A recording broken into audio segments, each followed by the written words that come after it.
Salut les marques et salut les smarts, salut peuple de catch-up, bienvenue dans votre podcast qui soigne, qui dégouline, qui transpire le catch. Chaque semaine, nous analysons, décryptons, décortiquons, encensons et parfois démolissons les shows de la WWE.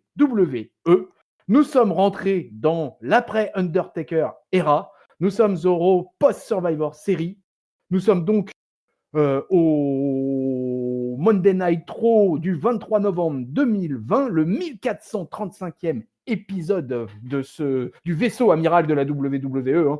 N'hésitons pas à le dire.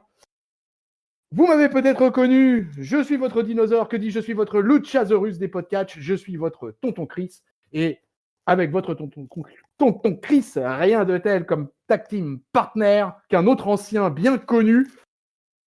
J'accueille le papy. Salut papy.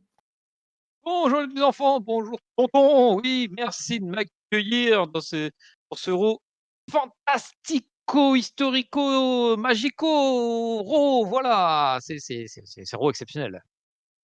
Ah ouais, c'est incroyable d'attaquer un weekly en se disant, bah voilà, dorénavant, il n'y aura plus jamais l'Undertaker. Dorénavant, nous rentrons dans une autre ère. Voilà, là, j'appelle ça l'après-Undertaker era. On verra si nos amis catcheuses et catcheurs en seront dignes. Qu'est-ce que t'en penses?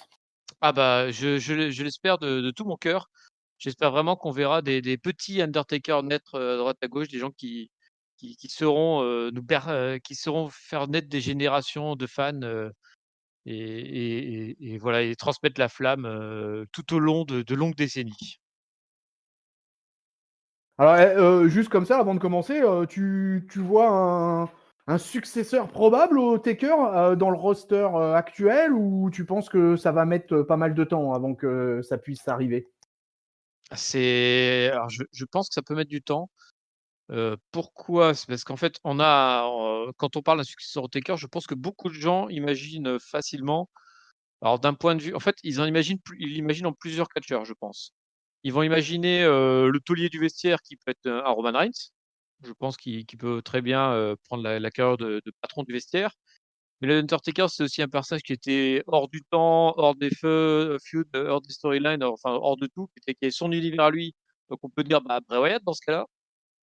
Ouais. Et puis tu vois, en fait, et au final, bah, je vois pas un Undertaker, je vois plein de petites parties de l'Undertaker dans des catcheurs et je vois pas un seul mec qui est à la fois l'univers, qui est à la fois le in-ring, qui est à la fois la présence de Eh l'Undertaker. oui, Mais pourquoi le pas, hein, physique. le physique, voilà, heu, Bray Wyatt, je pense que moi j'aime beaucoup Bray Wyatt, mais je pense qu'il a pas le catch pour ça. Et je commence à me douter du fait qu'il l'ait un jour, même s'il est encore très jeune. Voilà, il a pas le et puis il est pas si imposant que ça, même si c'est comme une belle bête. Et Roman Reigns, c'est ce qui là, il est en train de créer un personnage, mais ce sera toujours un personnage qui sera plus, tu vois, je vois plus dans la lignée des Stone Cold ou des Rock, Roman, que dans la lignée du Taker, tu vois? Ouais. Donc voilà, je l'espère en tout cas, parce que je pense que ça serait une chance pour les futures générations d'avoir un équivalent de Undertaker. Mais en tout cas, à date, je ne le vois pas, dans les rosters actuels, hein. Ouais, alors, en tout cas, d'ici là, le temps de trouver son successeur. Voilà, pour l'instant, Roman Reigns, il est à SmackDown. L'Undertaker, il est à la retraite. Et nous, on est à Monday Night Raw. Et Monday Night Raw, il débute avec qui? Bah, avec, j'ai presque envie de l'appeler le General Manager, mais la WWE, pour l'instant, l'appelle vraiment l'officiel. Et en l'occurrence, Adam Pearce, qui est sur le ring avec AJ Styles, Riddle, Keith Lee, Sheamus et Braun Strowman, qui sont donc l'équipe vainqueur de la veille des Survivor Series. Notre officiel va féliciter les 5 membres de la Team Raw. Qui a établi quand même un clean sheet, on le rappelle. Alors, vous pouvez aller voir notre review des Survivor Series est en ligne, les amis, elle est disponible. Donc, allez écouter tout ça. Nous, on va continuer là-dessus. Voilà, grâce à la victoire finalement face à SmackDown, Adam Pearce annonce que l'un des membres de l'équipe va avoir une opportunité au WWE Championship qui est détenu par Drew McIntyre. Et il attend donc de chacun qu'il fasse valoir ce qu'il faut pour pouvoir obtenir cette chance. Donc, les gars vont choper le micro les uns après les autres. AJ Styles va vouloir commencer en tant que capitaine, mais il va être vite coupé par Sheamus. Ça commence à s'embrouiller dans tous les sens. L'Irlandais, visiblement, il est très très chaud, parce qu'il va se prendre la tête avec Riddle, il va se prendre la tête avec AJ Styles. Voilà, il nous dit un petit mot pour Drew, d'ailleurs. Il explique que Drew McIntyre, c'est son meilleur pote et que donc il le félicite. Voilà, il le félicite pour un peu toute sa réussite, voilà, de ces dernières semaines, de ces derniers mois. Voilà, il explique qu'il a été essentiel à la victoire de la Team Raw la veille en ouvrant le compteur, en éliminant Seth Rollins. Mais voilà, Jay Styles, lui, il n'est pas content. Donc voilà, ça se prend la tête. Keith Lee va prendre la parole aussi. Il va expliquer qu'il a sauvé Jay Styles pendant le match des Survivor Series. Donc que c'est lui qui mérite l'opportunité.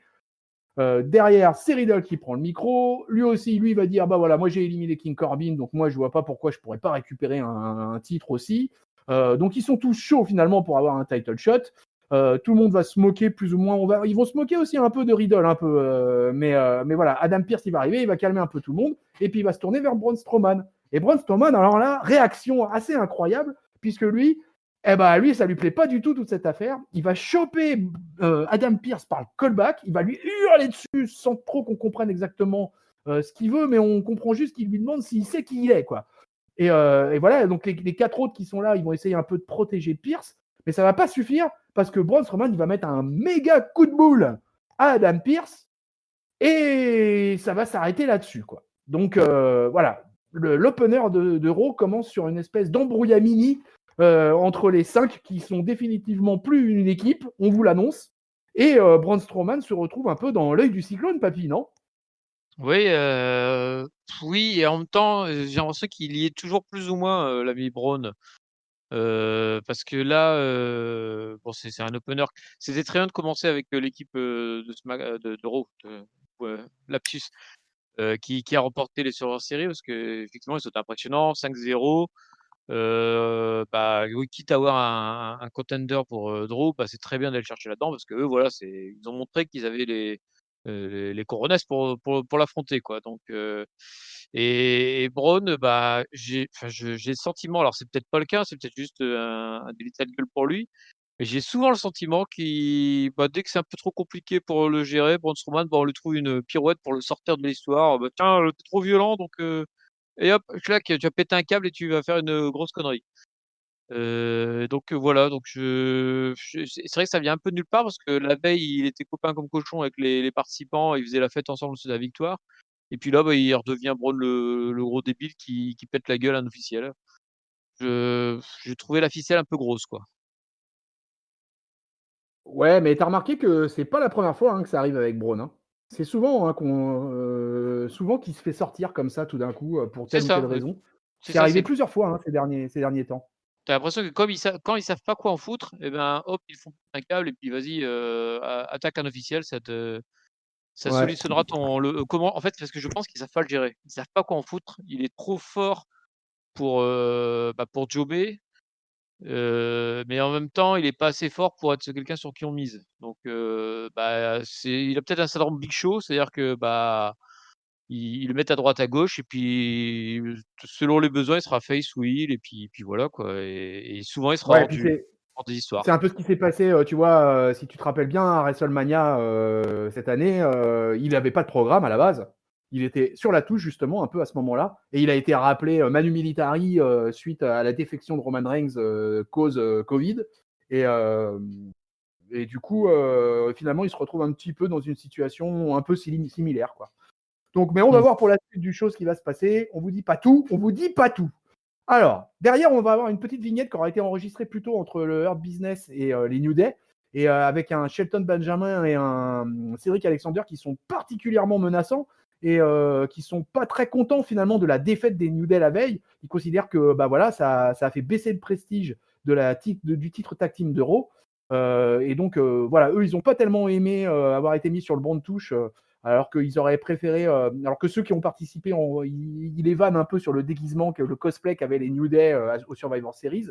Et voilà, et donc ils leur disent, mais nous, on est des vrais bonhommes, donc nous, on vous défie. Et Woods et Kofi Kingston vont accepter le challenge et on va s'en aller direct vers un WWE Raw Tag Team Championship entre les New Day et le Hurt Business, représenté par Benjamin et Cédric Alexander. Alors là, on va avoir un match qui va être un peu en 2 temps, puisqu'il va y avoir une première partie. Finalement, où ils vont se retrouver en dehors du ring et il va y avoir un double count-out. Et du coup, sous la provocation finalement de MVP, quoi. Et l'arrivée d'Adam Pearce, je me trompe pas, oui, c'est ça, l'arrivée d'Adam Pearce qui va relancer le match. Et du coup, on va avoir un match complet, et tellement complet que, mine de rien, on va avoir un match de quasiment 22 minutes en tout et pour tout. Donc vraiment, ils sont pas foutus de nous sur le coup pour ce match tag team, quoi. Et on va avoir un gros match quoi, entre les New Day et le Hurt Business.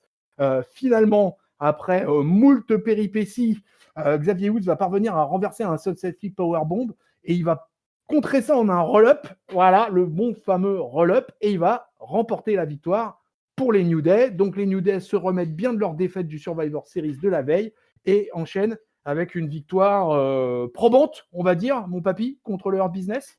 Ah oui, probante et surtout ils viennent d'enchaîner 3 gros matchs en une semaine là, parce que je crois que dans le Raw, avant Survivor Series, ils avaient aussi fait un gros match contre, le Hurt Business déjà.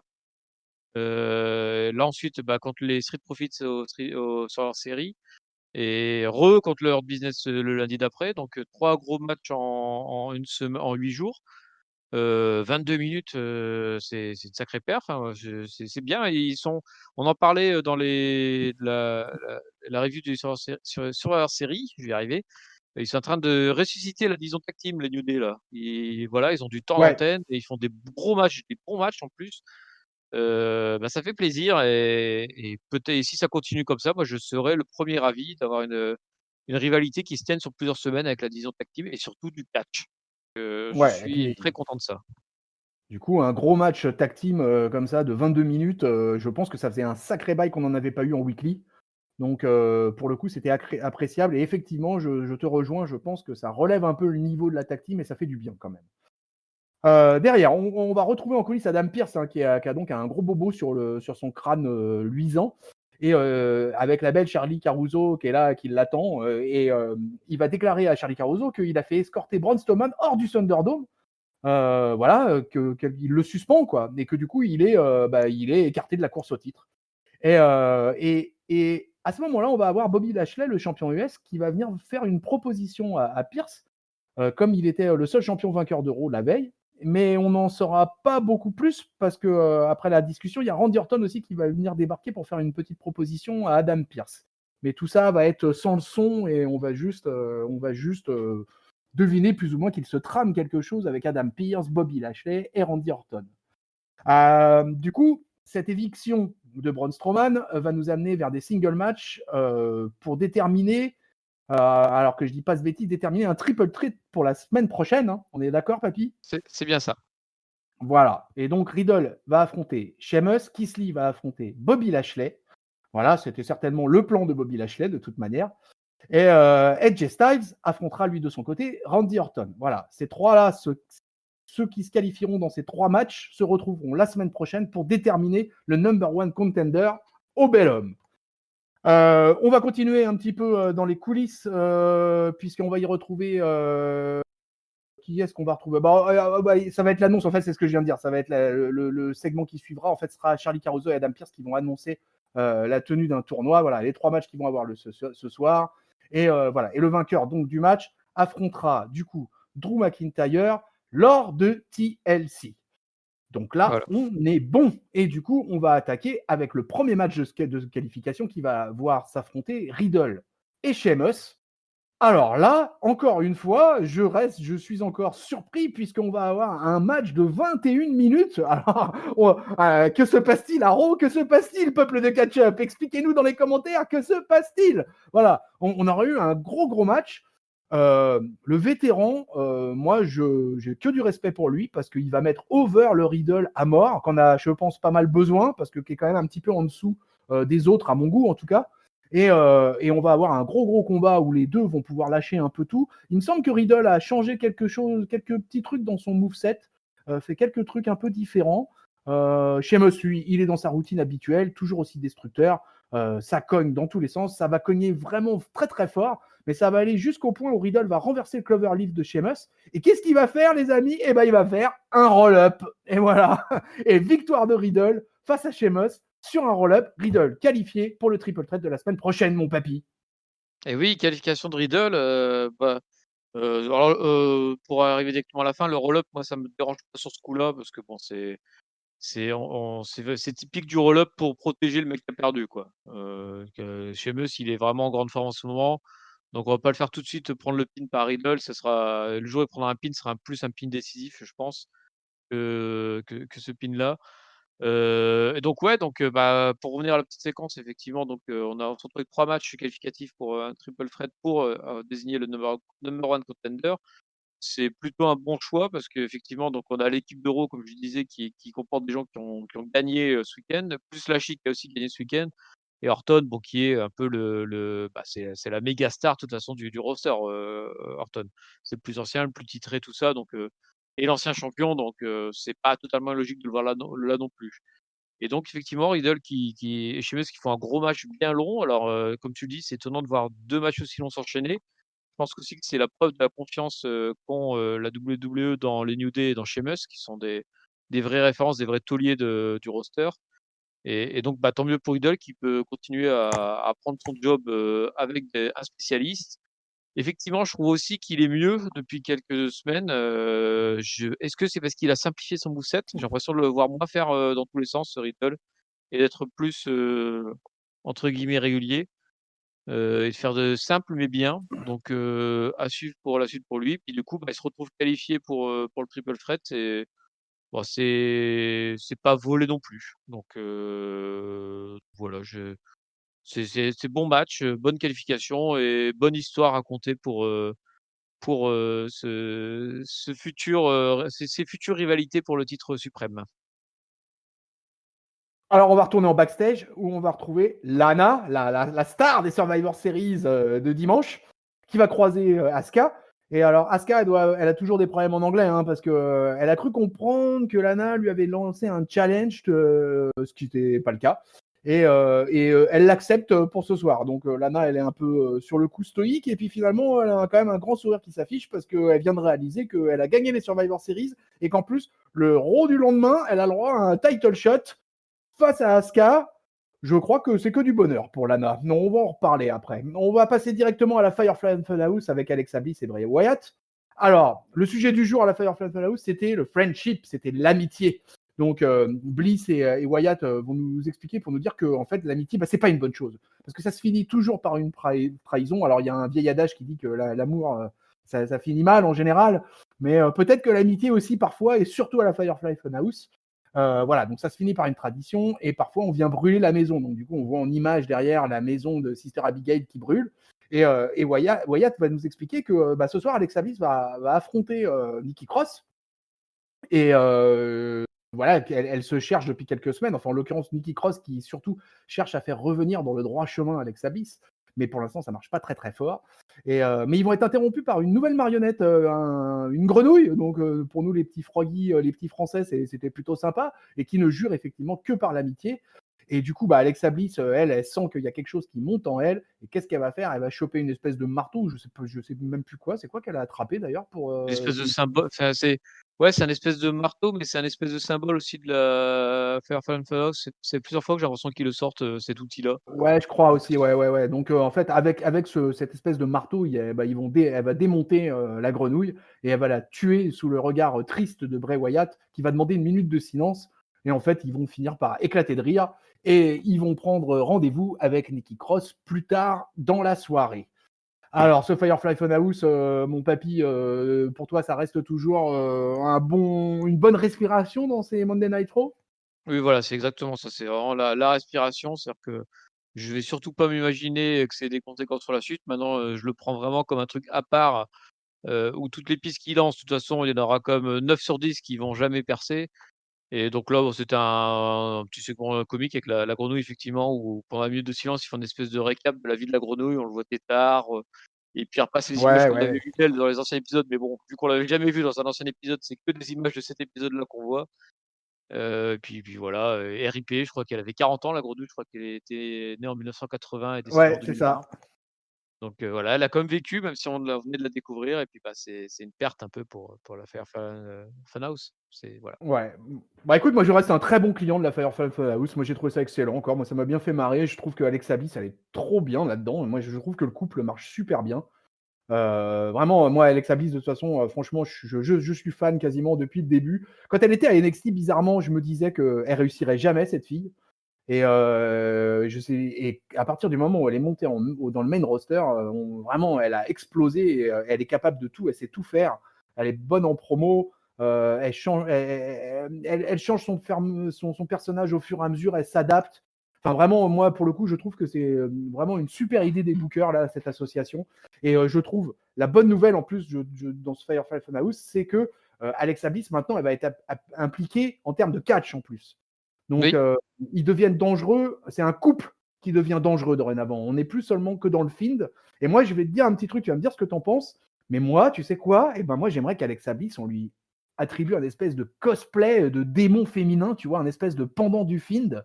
Ça me plairait bien, moi, un espèce de truc un peu lugubre, là, tu vois, avec elle.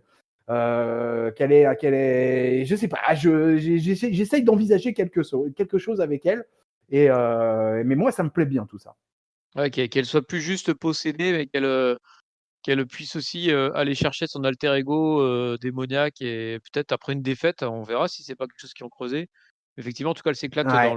dans l'univers. Les 2 ils ont l'air de beaucoup s'amuser entre eux et bah, voilà, on aurait pu avoir peur qu'Alexa Bliss soit juste un valet de Bray Wyatt, mais non, elle va bien catcher.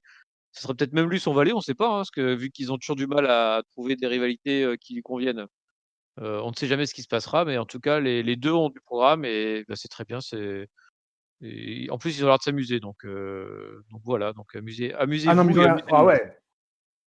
Ah bah ça, je suis complètement d'accord. On sent qu'il s'éclate, quoi. On le sent, on sent qu'il n'y a pas de demi-mesure. On sent que là, tous les deux se passent la balle, j'ai envie de dire, dans les promos, etc. Et ça fonctionne du feu de Dieu. Donc moi, je suis super client de ce duo. Donc j'espère que ça va continuer et que ça va nous emmener vers des trucs vraiment de plus en plus sympas, quoi.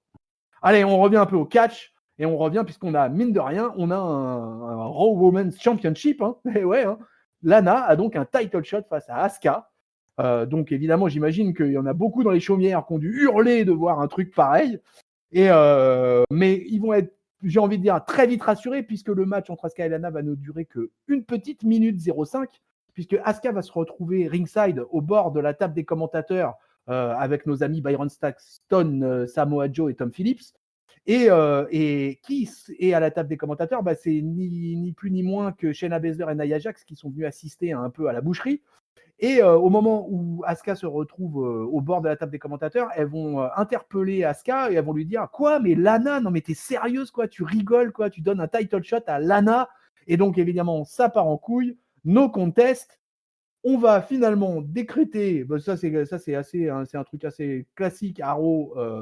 Allez, tag team match, et on va faire un match Asuka Lana versus Nia Jax, Shayna Baszler. Alors là, on se dit que, oulala, comment ça va se passer? Et ben, ça va se passer en 7 minutes, les amis. 7 minutes, ce petit match de tag team féminin. Mais Asuka et Lana vont battre les championnes par équipe. Donc, quand même, première surprise déjà. Surtout que Lana a réussi. Lana, n'est pas passée à travers la table des commentateurs. Et en plus, elle a réussi à empêcher Nia Jax de la faire passer à travers la table. Donc, félicitations, Lana. Shayna Baszler, elle va tenter de la surprendre avec une Kirifuda Clutch, mais ça va pas marcher parce qu'elle va être elle-même surprise par l'intervention d'Azuka. Et mon bon papy, je te le donne en mille. Comment ça se finit?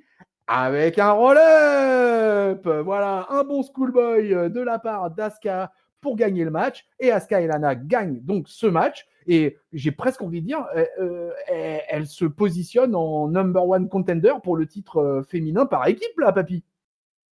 Bah, oui, oui, c'est vrai que c'est là maintenant que tu me le racontes comme ça enchaîne un peu les roll-up, sur ces Ah ouais, on derniers en est au trucs, troisième roll-up consécutif, là. Hein. 3 et matchs, 3 roll-up. ça pique un peu. Par contre, ouais, donc bah, là, du coup alors c'est marrant parce qu'en fait, c'était une idée que j'avais eue avant les Survivor Series de me dire, «Est-ce que Lana et Asuka vont pas être associées?» Et après, pourquoi pas avoir, bah, du coup, les 4 qui Lana, Asuka et Baszler et Nia Jax qui vont tourner autour du titre d'Asuka comment dire? En Fatal 4 Way, tu vois, par exemple. Et parce qu'en Ouais. fait, finalement, bah, pour trouver une adversaire à Asuka, c'est un peu compliqué, quoi, parce que les 2 plus fortes, c'est Baszler et Nia Jax, ils sont déjà en équipe. Donc ça aurait été un peu compliqué de la retrouver. Du coup, je me disais: «Bah, tiens, vu que Lana, elle tourne un peu autour de cette histoire-là, qu'elle est face, mais en même temps, bah, voilà, elle a un peu une histoire d'underdog qu'on aimerait bien voir réussir. Peut-être qu'elle aura un jour sa chance au titre suprême et bah, ce sera l'occasion peut-être de réutiliser Baszler et Nia Jax». Et je me demande si ça va pas tourner petit à petit vers ça. C'est-à-dire d'abord faire une étape où ils vont se battre en tag team, avec prise de titre ou pas, j'en sais vraiment rien. Pourquoi pas une prise de titre, Asuka, Lana, hein, c'est moi je ne rends pas cette situation impossible et après que ça déboucherait sur plus tard un four-way entre les filles là pour permettre justement à Asuka d'avoir un peu de concurrence quoi, le temps que Charlotte revienne de toute façon. Je pense qu'il y a que ça qui peut entre guillemets, «sauver un peu le la rivalité féminine» quoi. Donc voilà. Le problème, c'est que, ça montre bien que, bah, Asuka a pas de concurrence et que du coup, les bookers sont obligés de la coller dans la picture, de la tag team parce qu'ils savent pas qui lui mettre en face.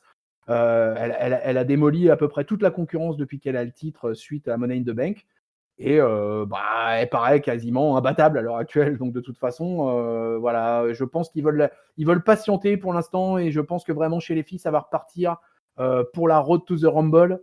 Voilà, je pense qu'il va y avoir soit des montées d'NXT, soit le retour de Charlotte comme l'attend avec impatience Ringside. Donc je pense qu'on est parti sur un truc comme ça pour l'instant. Oui, bah, Alors, on verra. Attendons de voir, attendons de voir.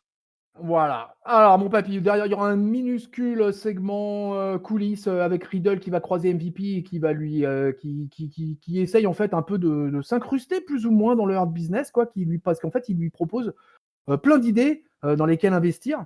Et que, alors c'est assez étrange parce que le Hurt Business est aligné comme des heels et Riddle comme face. Donc c'est assez bizarre qu'ils viennent proposer ses services à MVP. Mais bon, MVP, lui, il va être assez cash puisqu'il va lui dire qu'il n'a pas le temps, quoi, mais que bon, il y pensera à l'occasion. Parce qu'effectivement, il a un de ses poulains qui est en action tout de suite derrière, en l'occurrence Bobby Lashley, toujours pour les matchs qualificatifs pour le Triple Threat de la semaine prochaine. Et en l'occurrence, on va avoir un match de Golgoth. Alors là, peuple de catch-up, éteignez vos clopes, attachez vos ceintures parce que là, ça va envoyer du lourd pendant 12 minutes. Et là, un vrai gros match de poids lourd où ça va se cogner. Moi, je trouve que Lashley est dans sa meilleure période à la WWE depuis son retour. Je ne l'ai jamais trouvé aussi bon, même dans les cordes et tout. Vraiment, c'est vraiment. Et là, il avait une telle opposition avec le behemoth qu'est Keith Lee. Et on notera aussi que Keith Lee, ils ont à nouveau changé son theme song d'entrée. Et voilà, et derrière, eh ben, on va avoir un énorme match, quoi. Ça va être vraiment, vraiment, ça va envoyer du lourd.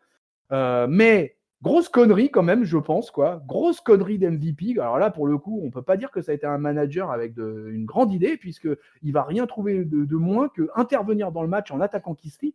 Et du coup, bah, il va causer la disqualification de Bobby Lashley. Et derrière, en plus, il va prendre cher puisque Keith Lee va le choper et va le terrasser quoi, avant de célébrer sa victoire tranquillou. Quoi. Alors, mon papy, là, on a Keith Lee qui est qualifié pour le triple threat. Est-ce que tu t'attendais à ça? Est-ce que tu crois pas que ça dévalorise un peu le champion US, cette défaite? Alors je suis pas sûr. Parce que, là du coup, bah, c'est disqualification, donc je c'est pas vraiment une défaite parce qu'il était pas sur le point de perdre en plus, hein, on se comprend pas pourquoi, MVP craque, d'un coup et attaque Kisly parce que, Ouais, tu sais, ça c'est il incompréhensible. brise même pas un tombé, hein, de mémoire. Il intervient juste comme Non, ça, il pète sa gueule, on sait pas pourquoi.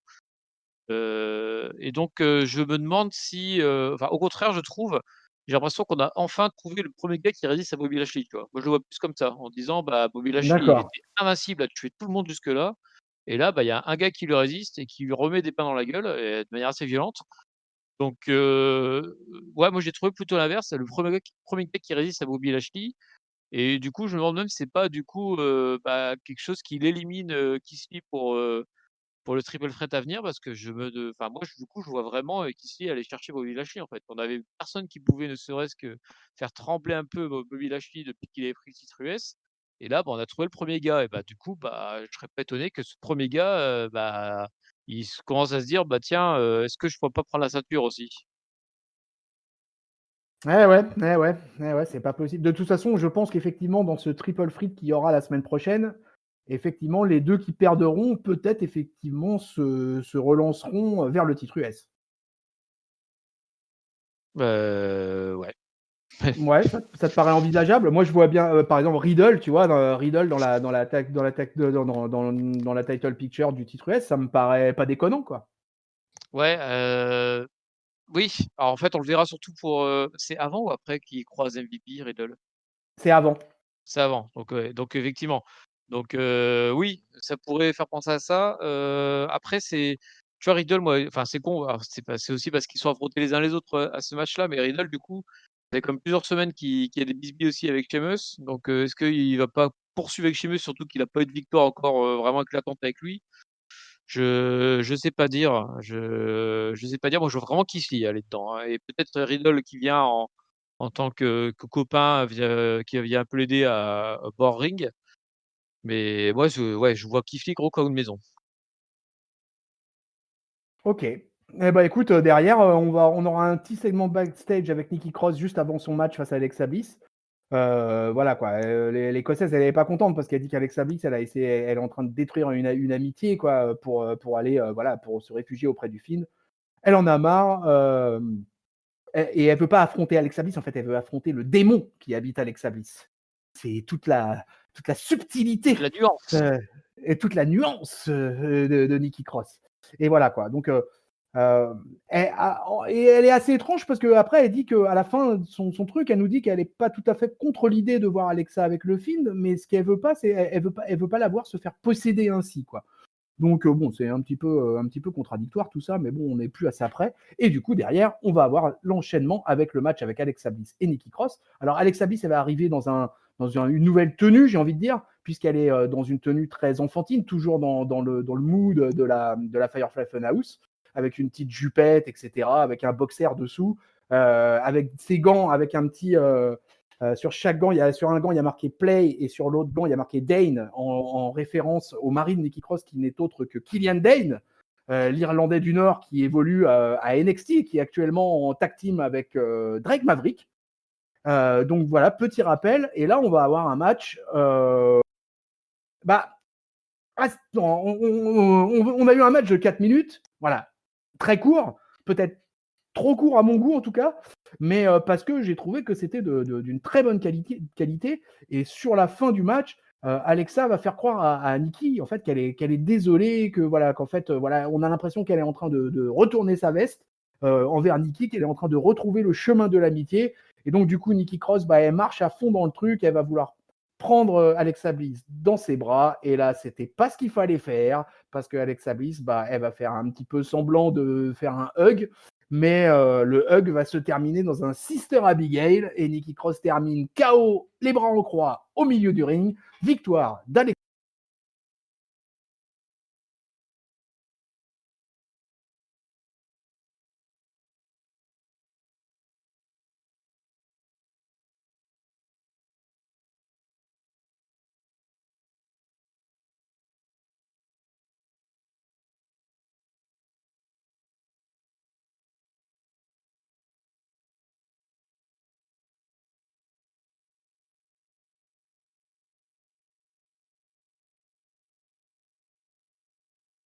Finalement trop court.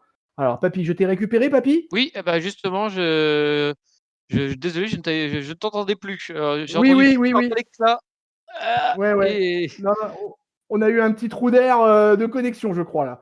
Mais d'accord. voilà, donc écoute, j'avais fini. En fait, je parlais d'Alexa Bliss et Nikki Cross et la fin, voilà, la fin avec ce Sister Abigail suite à ce faux câlin que fait Alexa Bliss à Nikki Cross. Et Nikki Cross, elle a marché dans la combine et voilà, elle se retrouve les bras en croix au milieu du ring. Victoire d'Alexa Bliss, première victoire d'Alexa Bliss depuis qu'elle est en duo avec Bray Wyatt.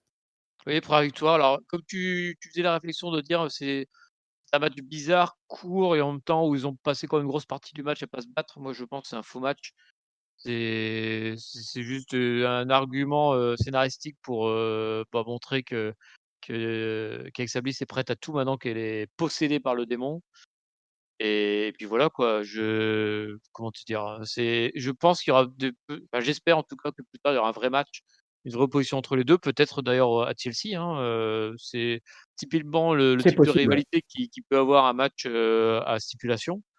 Donc voilà, j'attends de voir la suite, mais voilà, je m'inquiète pas par rapport à la durée de ce match-là, parce que je pense que c'était vraiment, juste pour, bah, faire une petite transition, scénaristique autour d'un match.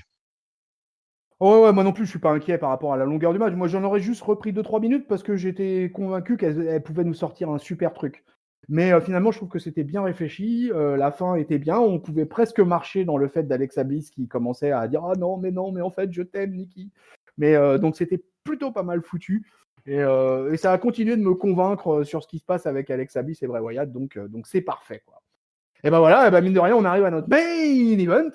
Et donc, le main event, c'est le 3e match pour la qualif du Triple Threat de la semaine prochaine. Et ça va augmenter. Alors là, pour le coup, là, gros line-up, puisqu'on a, mine de rien, AJ Styles face à Randy Orton pour un match qui va durer 13 minutes quasiment. Et alors, j'ai essayé de chercher, peut-être, Papy, tu vas pouvoir me répondre, mais je ne me rappelais pas que AJ Styles et Randy Orton se soient déjà affrontés. Bah, Mania, il y a eu un Randy Orton et Jay Ah, Styles à mais oui, Mania. t'as raison. Ah, mais j'avais oublié ce match-là. Mais carrément, t'as raison. Ça y est. Ah, bah, ça y est, là, tout me revient, là. Ah, bah, ouais. Effectivement, ouais. Effectivement, ils s'étaient déjà affrontés à Mania. Bah, tu vois, ma mémoire, Alzheimer me joue des tours. Voilà, quoi. Donc, du coup, on va avoir un match qui va se dérouler totalement sans encombre, où les deux vont dérouler un peu leur moveset sans problème. Ça va être assez intense. Mais voilà, AJ Styles, il va profiter de la présence de quelqu'un. Il va profiter non pas de la présence de Homos, son associé, son géant de 2,72 m, mais bien du Fiend. Parce que le Fiend, il est aux abords du ring. Il va déclencher sa musique. Il va être caché derrière les barrières d'insécurité. Ça va suffire à déstabiliser le Randy Orton qui va pas prendre de coups ou quoi que ce soit, mais qui va être juste un peu déboussolé, un peu perdu au milieu du ring, à chercher partout où est le Fiend, etc.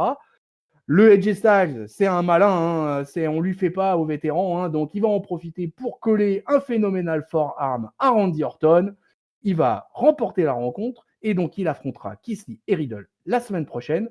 Lui, Randy Orton, il va rester sur le ring sur toute fin du show, pendant que le rire du Fiend sardonique et satanique se fait entendre.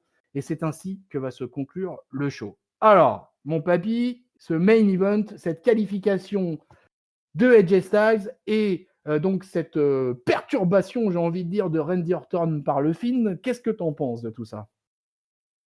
Ouais, c'est là, on passe à la entre guillemets, à la suite, en fait, de l'histoire. C'est-à-dire que, bah, Edge, en tant que capitaine de l'équipe victorieuse, bah, se dirige, tout droit vers un triple threat, où pour moi, il est le favori pour, affronter, Drew McIntyre, à TLC.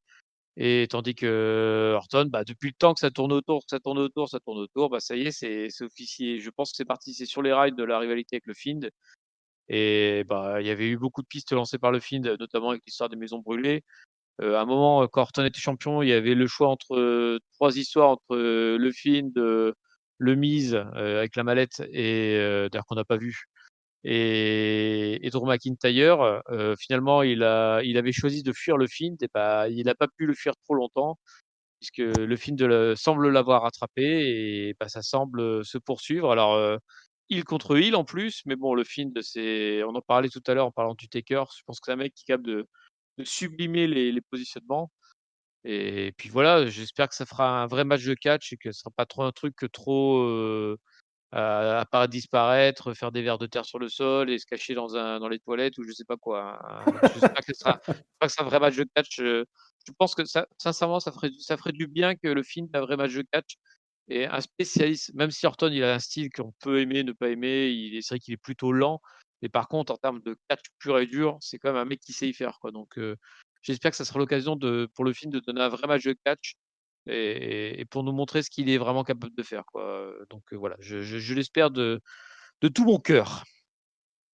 Alors du coup, on a eu quand même beaucoup d'absents hein, pendant ce Monday Night Raw, puisque ni plus ni moins que le champion du monde, hein, le bel homme, Drew McIntyre, a été absent.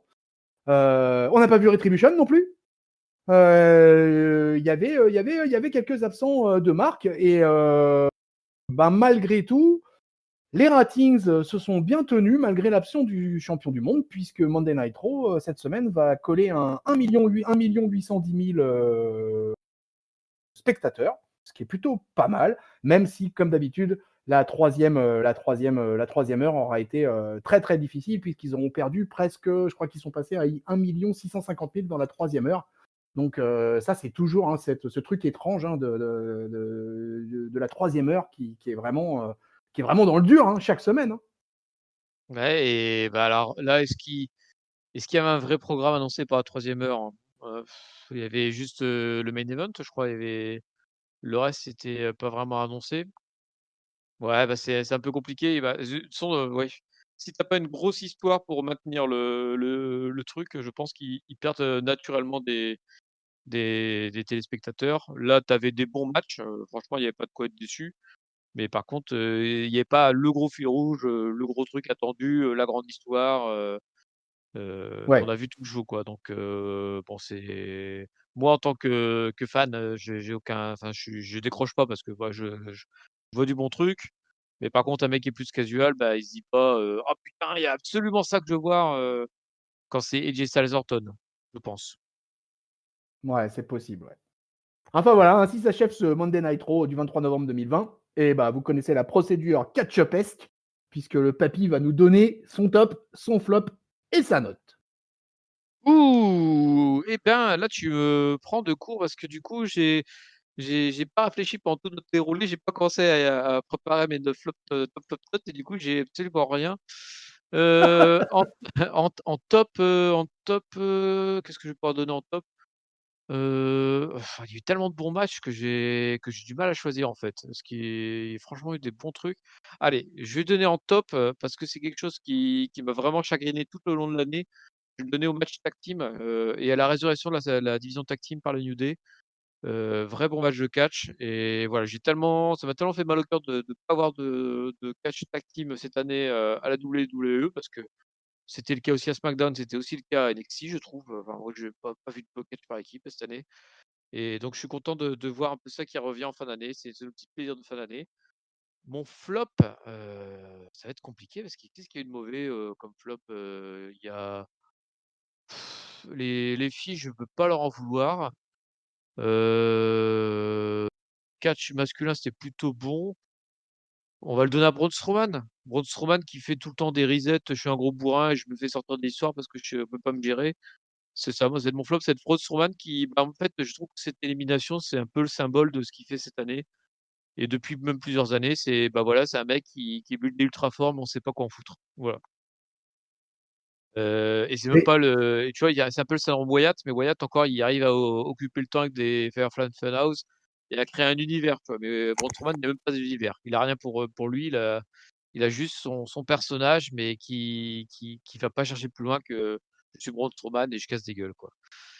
Et voilà. Donc et ma note du coup, bah, je vais donner plutôt une bonne note parce que, bah, bah, ouais, hormis l'absence de quelques têtes d'affiche et d'un gros fil rouge, on va dire, mais le reste était plutôt bien, des bons matchs, de quoi nous réconcilier avec du catch, à Raw et donc je vais donner un pouf, ouais, on va donner un bon 3. Allez, un 3. J'enlève juste les points pour le fait qu'il y ait pas que ça manque d'une grande histoire. Voilà, on sent les prémices on sent qu'il y a les prémices de grands trucs, les Wyatt, Orton, les Drew versus son futur, adversaire, peut-être un Keith Lee, Lashley. Et voilà, c'est que les prémices, c'est pas encore la grande histoire qui est lancée, donc je peux pas mettre non plus une note excellente, mais un bon 3 comme pour dire que c'était un bon moment.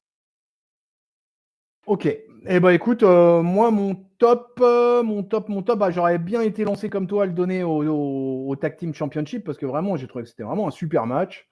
Mais effectivement, il y a eu d'autres bons matchs, en fait, au cours de ce Raw, donc ça, c'est plutôt rassurant d'ailleurs. Heu, oh vas-y mon papy, hein, en tag team partner et ben, partner jusqu'au bout et moi aussi, je vais donner mon top au match tag team parce que vraiment ça m'a ravi, quoi. J'ai trouvé ça terrible. J'ai eu juste eu une peur au moment du count out. Je me suis dit: «Oh non!» Et puis bam! En fait, derrière, ils ont relancé et c'était la meilleure des choses à faire et se retrouver avec un tag team, championship de 22 minutes, à Raw, bah, franchement, ça fait plaisir. Comme toi, ça m'a tout autant fait plaisir. Mon flop, moi, je vais le donner à MVP parce que vraiment, je n'ai pas compris cette intervention. Vraiment, en fait, il a défoncé sa chance à Bobby Lashley, quoi, en intervenant n'importe comment. Enfin, là, pour moi, là, pour le coup, c'est pas, il n'y a pas de réflexion de manager derrière ça. J'ai trouvé cette intervention débile. Moi, j'ai trouvé que ça rimait à rien et vraiment, je me suis dit, mais qu'est-ce qu'il fait, quoi? Voilà, ma première réaction quand j'ai vu MVP débarquer sur ring, je me suis dit, mais qu'est-ce qu'il fait, quoi? Il sait pas qu'il va coûter la DQ là. Bon, n'importe quoi MVP là. Bon, bref quoi. C'était voilà, ça m'a vraiment pas branché quoi.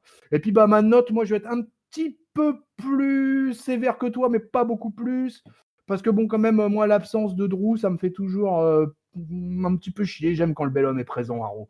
Et puis Retribution, moi je trouve aussi assez hallucinant. Les mecs ont disparu là carrément, quoi. Donc c'est assez incroyable.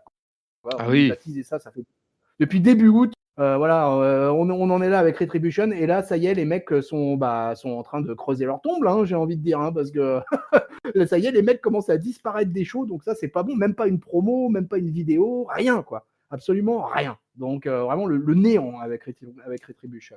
Ouais, mais c'est Donc parce qu'ils ont mis trop de.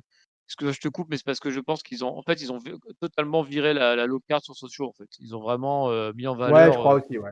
middle, high card, et puis la low card totalement disparu, hein. Ouais, c'est clair. Ouais. Oui, c'est évident ouais, que la low-card n'était pas là lundi soir. Voilà, et puis ma note, du coup, ça sera un 2,75 pour moi. Donc écoute, C'est pas mal. ça nous fait un RAW, ça nous fait un RAW quand même de bonne qualité, on va dire, quoi, de toute manière. Pour un RAW qui suit les Survivor Series, je trouve que c'est pas si mal que ça. De ce que j'ai lu un peu partout à droite à gauche, ça a l'air d'être un petit peu le sentiment général. Qu'est-ce que tu attends, toi, si on se lance juste 2 minutes là, sur le triple threat de la semaine prochaine, là, qui va être, à mon avis, de toute façon, le main event de Monday Night Raw. Qu'est-ce que tu en penses là, de cette triple threat Keith Lee, Riddle, AJ Styles? Ah, pour moi, c'est à la fois un prono et un souhait. Je pense que c'est le moment de mettre AJ Styles dans les pattes de Drew McIntyre, parce que je suis pas sûr qu'il soit déjà affronté de moi dans les affaires récentes de Drew, méga tête d'affiche de Raw. Et ça permettrait enfin, AJ Styles, avec son garde du corps, tu vois, je me dis ça peut être une solution pour vraiment foutre le doute sur Drew McIntyre, tu vois. Et en fait, je me dis ça aussi parce que d'une part, j'ai envie de voir AJ Styles contre Drew McIntyre parce que c'est comme deux superstars des plus importantes dans le roster de la WWE, tout roster confondu. Et aussi parce que je sais pas quoi en foutre aussi dans AJ Styles avec son garde du corps. Il est trop fort pour aller se taper des riddles et des machins avec un mec à côté de lui. Il peut les battre tout seul. Et par contre, ouais, du coup, je vois pas ce qu'il pourrait faire d'autre en fait. Donc ça me semble comme une évidence de mettre AJ Styles contre Drew McIntyre, et surtout que, comme je disais dans la review, je vois plus Keith Lee et Riddle affronter d'autres personnes, notamment le Hurt Business, dans l'assez évident, et peut-être Sheamus pour Riddle, vu que son Fireface là, qui lui sort depuis quelques semaines, ça a l'air de passablement énerver notre Irlandais préféré. Enfin, un de nos Irlandais préférés. Ouais, Donc voilà ouais. pour le chrono. Je sais pas tout ce que tu sens. Ouais, moi je suis à peu près comme toi. Bon, déjà pour des histoires d'alignement, hein, dans ce triple threat, il y a deux faces et il y a un heel.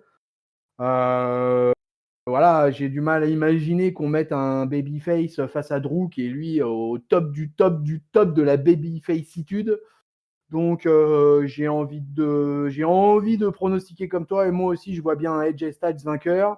Et je pense qu'effectivement si on a une stipulation TLC, ça peut nous faire un très très gros match entre McIntyre et Styles. Donc ça serait avec plaisir que je verrais Styles gagner lundi prochain, quoi. Je pense qu'effectivement ça pourrait être pas mal. Voilà, en tout Yes. cas, si le peuple de Catch-Up veut en savoir plus, il faut continuer à suivre nos reviews parce que ça continue. Vous pouvez aller voir la review de Survivor Series qui est en ligne. Sur YouTube, hein, bien évidemment. Donc, n'hésitez pas, sonnez la cloche, mais laissez des commentaires pour aider au référencement. Mettez-nous des pouces bleus. N'hésitez pas, foncez sur YouTube pour écouter cette review de Raw, et vous aurez en fin de semaine, vous aurez la review de SmackDown qui arrivera. Vous nous retrouvez sur tous les réseaux sociaux, Twitter, Facebook et Instagram, bien évidemment sur le site officiel de Catch-Up, catchup.lepodcast.fr, et sur toutes les bonnes plateformes de podcast, Apple Podcast, Spotify, Deezer et Google Podcast. Bien évidemment, vous pouvez venir discuter avec nous sur le Discord. N'hésitez pas à venir vous inscrire sur le Discord. Vous pouvez retrouver tous vos chroniqueurs de la team Catch-Up, voilà, pour commenter tout au long de la semaine tout ce qui se passe à la WWE et dans le monde du catch en général. Mon papy, je te remercie de t'être joint à moi avec cette tag team partner des anciens. Merci de m'avoir été pour ce beau Raw. Comme je l'ai déjà dit, ça fait toujours plaisir de pouvoir discuter d'un bon show quand même, ça nous fait chaud au cœur de passer ces bons moments et puis j'espère que vous passez aussi des bons moments à nous écouter et comme disait, tonton, n'hésitez pas à venir nous voir sur Discord, on vous expliquera pourquoi vous avez tort et pourquoi ce qu'on dit est la vérité. Nous avons toujours raison, la Ketchup. Exactement. Allez, c'est sur ces bons mots qu'on termine. Amis, on vous fait plein de bisous. On vous souhaite une bonne semaine pleine de catch. On vous fait des cordes à linge plein la face. Salut papy. Salut tonton et salut à tous. Salut peuple de catcheurs.